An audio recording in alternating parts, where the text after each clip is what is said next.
এই যে সে এই বাড়ির চমৎকার বাথরুম শোয়ার ঘরের আরাম ছেড়ে ভাড়া বাড়ির সোদা গন্ধের আধা অন্ধকার ঘরে ঢুকতে যাচ্ছে, সেটাও তো কাউকে বিব্রত করবে না।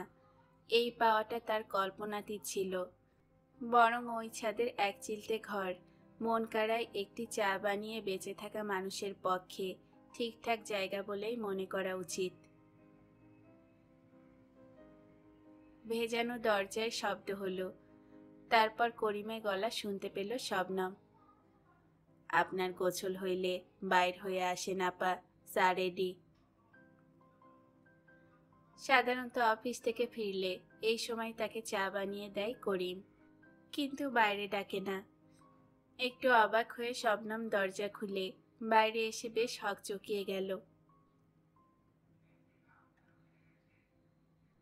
খাবার টেবিলে শাহিন একা বসে আছে। সে কিছু